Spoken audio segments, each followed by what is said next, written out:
সারা দেশের বিভিন্ন স্থানে ককটেল বিস্ফোরণ ও বাসে আগুন দিয়েছে দুর্বৃত্তরা। এই অবস্থায় সতর্ক থাকতে দেখা গেছে আইন শৃঙ্খলা বাহিনীর সদস্যদের। মঙ্গলবার ভোরে ব্রাহ্মণবাড়িয়ার বিজয়নগরে গ্রামীণ ব্যাংকে পেট্রোল ঢেলে আগুন দিয়েছে দুর্বৃত্তরা। এতে ব্যাংকের আসবাব সহ গুরুত্বপূর্ণ কাগজপত্র পুড়ে গেছে, তবে টাকার ভোল্টের কোনো ধরনের ক্ষতি হয়নি। ব্যাংকের চান্দুরা ব্রাঞ্চের ম্যানেজার জানান, মঙ্গলবার রাত 2টার দিকে বাইরে থেকে পেট্রোল ঢেলে আগুন লাগানো হয়। নাইট গার্ড স্থানীয়দের সাথে নিয়ে আগুন নিয়ন্ত্রণে আনে। এদিকে গাজীপুরে 3টে বাসে আগুন দিয়েছে দুর্বৃত্তরা। গাজীপুর মহানগরীর কাশিমপুরের কালিয়াকৈর নবীনগর সড়কের চক্রবর্তী এলাকায় দাঁড়িয়ে থাকা বাসে অগ্নিসংযোগের ঘটনা ঘটে।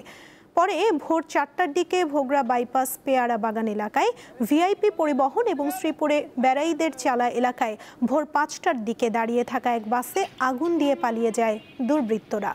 এছাড়া ঢাকার আশুলিয়ায় একটি বাসে আগুন দিয়েছে দুর্বৃত্তরা।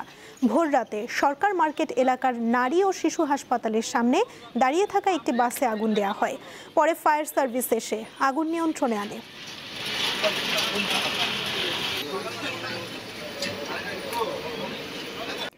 এ বিষয়ে আরও খবর জানাতে রাজধানীর যাত্রাবাড়ি থেকে সরাসরি যোগ দিচ্ছেন আমাদের সহকর্মী সোহাগ আহমেদ। সোহাগ, এই মুহূর্তের পরিস্থিতি কেমন দেখছেন আমাদের জানাবেন।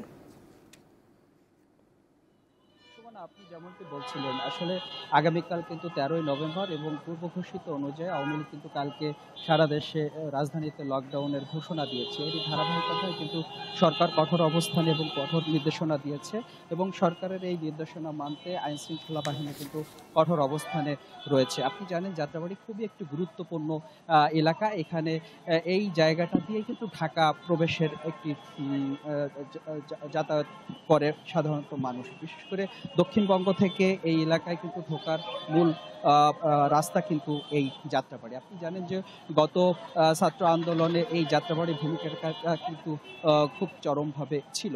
তো এই লকডাউন ঘিরে কিন্তু এই যাত্রাবাড়ি এলাকায় তেমন কোনো প্রভাব দেখা যাচ্ছে না। দূরপাল্লার বাস কিন্তু চলাফেরা করছে এবং ঢাকার যে গণপরিবহন সেটিও কিন্তু চলাফেরা করছে প্রতিদিনের মতো।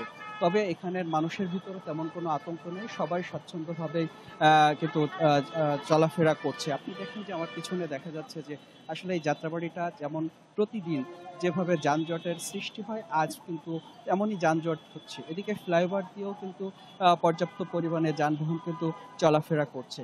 আর তেমন কিন্তু আমরা দেখলাম না যে আইন শৃঙ্খলা বাহিনী তেমন বাড়তি কোনো নিরাপত্তা অর্থাৎ যাত্রাবাড়ি মোড়ের আশপাশে তেমন কোনো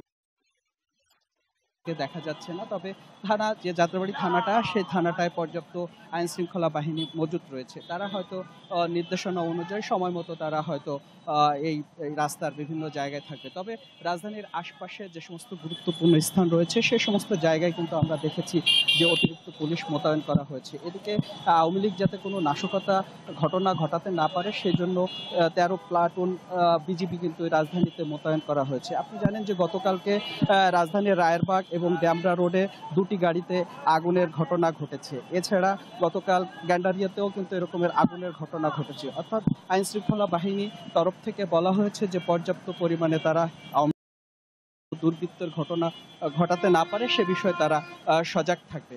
তো যাত্রাবাড়ি আশপাশে আমরা ঘুরে দেখেছি যে আসলে পর্যাপ্ত পরিমাণ যানবাহন চলছে, মানুষ চলাফেরা। জি সুমনা, আপনি জানেন যে এখানে কিন্তু যাত্রাবাড়িতে মাছের আড়ত রয়েছে এবং অন্যান্য গুরুত্বপূর্ণ আপনার সায়দাবাদ বাস স্ট্যান্ড রয়েছে, রেল স্টেশন রয়েছে, তারপরে হচ্ছে যে যে ফ্লাইওভারগুলো রয়েছে সে সমস্ত জায়গায় কিন্তু যান চলাচল স্বাভাবিক রয়েছে। তেমন কোনো বাড়তি কোনো নিরাপত্তা এখানে দেখা যাচ্ছে না এবং মানুষের ভিতরে কোনো আতঙ্ক নেই। সুমনা, ধন্যবাদ আপনাকে। রাজধানীর উত্তরাতে রয়েছেন আমাদের আরেক সহকর্মী মানিক খান, সরাসরি যোগ দিচ্ছেন তিনি। মানিক, কি পরিস্থিতি দেখছেন সেখানে?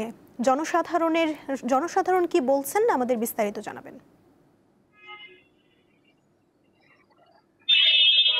জি সোমরা, আগামীকাল আওয়ামী লীগের লকডাউন শুরু হওয়ার কথা।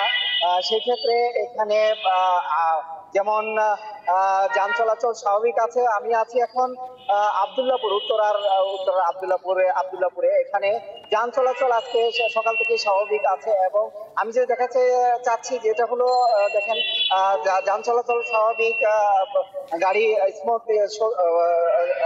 যান চলাচল স্বাভাবিকভাবে চলছে। এবং আমি আইন শৃঙ্খলা বাহিনীর সাথে কথা বলেছি, সকাল থেকে বিভিন্ন জায়গায় গিয়েছি, এবং বাংলাদেশের গুরুত্বপূর্ণ একটি জায়গা হলো ঢাকা আন্তর্জাতিক বিমানবন্দরের আশেপাশে নিরাপত্তা অনেক জোরদার করা হয়েছে।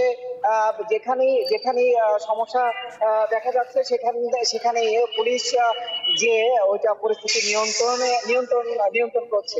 সেক্ষেত্রে আমরা উত্তরার ডিসির সাথে কথা বলেছি। ডিসি বলেছেন যে কোনো পরিস্থিতি মোকাবেলার জন্য তারা প্রস্তুত আছে। বিভিন্ন আইন শৃঙ্খলা বাহিনী, আর্মির এখানে যে আর্মি ক্যাম্পের সাথে আমি কথা বলেছি, তারা বলেছে যে কোনো পরিস্থিতিতে আর্মি প্রস্তুত আছে।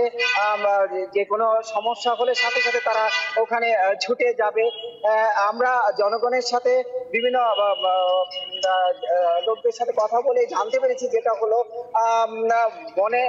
জনগণের ভিতরে তেমন কোনো আতঙ্ক নেই, কিন্তু তারপরেও তারা বিভিন্ন শঙ্কিত আছেন, যেহেতু নিষিদ্ধ হওয়ার পর আওয়ামী লীগ প্রথম লকডাউন দিয়েছে।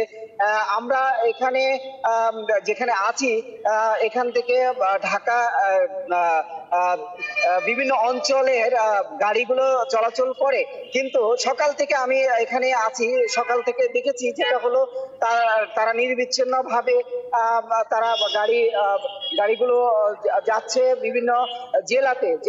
তারপর আপনারা দেখতে পাচ্ছেন এখনো যান চলাচল স্বাভাবিক পরিস্থিতি আছে। আমি এখানে যে পুলিশের সার্জেন্ট আছে তাদের সাথে আমি কথা বলেছি। কোনো প্রকার অপ্রীতিকর ঘটনা এখন পর্যন্ত উত্তরাতে ঘটে নাই। তবে বিভিন্ন ভাবে কয়েকটা স্তরের নিরাপত্তায় আছে আইন শৃঙ্খলা বাহিনী মাঠে আছে, এবং মাঠে যতক্ষণ পর্যন্ত উপর থেকে নির্দেশনা না আসে ততক্ষণ পর্যন্ত আইন শৃঙ্খলা তারা নির্বিচ্ছিন্ন ভাবে কাজ করবে। তবে এখানে স্বাভাবিক আছে। এবং আব্দুল্লাহপুরে উত্তরা থেকে যুক্ত ছিলেন সহকর্মী মানিক খান।